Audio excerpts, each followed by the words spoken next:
दिनै जोङो नैबे क'क्राझार साहित्य भवनाव जोंनि बिटिआरनि गोजौ फरायसालिनि फद' बिटिसि अपाधिकृत हाई स्कुल कर्मचारिनि खन्थाया दिनै मोनसे हाबाफारि लानाय जादों आरो बे हाबाफारिनि गेजेरजोंनो जोंनि भेन्सार स्कुलनि गासै समस्याफोरखौ जों सावरायनाय जादों आरो बे सावरायलायनायनि गेजेरजों जोङो गभर्नमेन्टनो मोनसे मेसेज होनो सानदों आरो गभर्नमेन्टआ जोंनि बे मेसेजखौ जाहाथे गनायनानै लागोन आरो थाबैनो मावफुंनो हागोन बेनि थाखाय जों आसा खालामदों।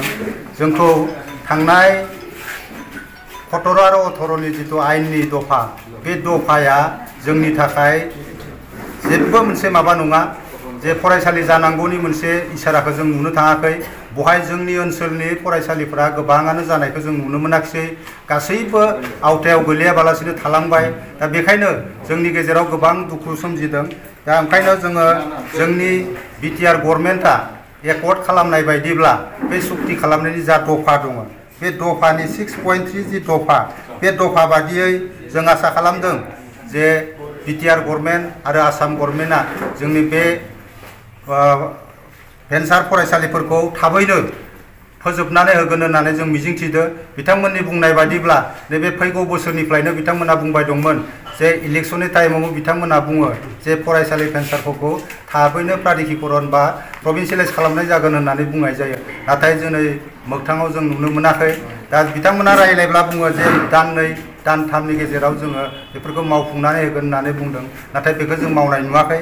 बेनि थाखाय जोंनि गेजेराव जों फरायसा फरायसुलिफोरखौ फोरोंनायाव हयथ' गोबां जेंनाया नुजादों। जोंनि फरायसालिनि परिबेसफोरा बोरैबा जादों, गाज्रि जादों।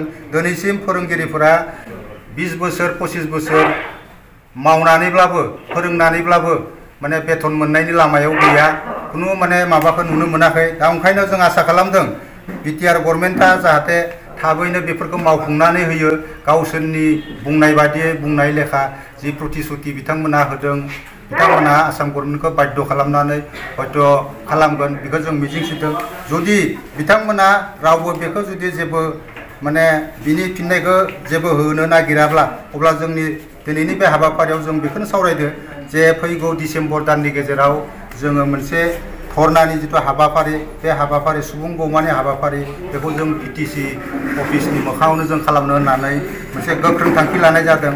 आरो बे थांखिखौनो जोङो मोनसे खावलायनाय लाबोगोन जे जोंनि ओनसोलाव बिटिआर ओनसोलाव थानाय जिखिनि फरायसालिफोर दं उइदाउट कन्डिसन उइदाउट माने जेबो माने माबा गैयाबालासिनो कन्डिसन गैयाबालासिनो गासैखौबो प्रभिन्सियेलाइज खालामनांगौ होननानै जों दिनैनि बे हाबाफारिनि गेजेरजों थांखि आजावनाय जादों।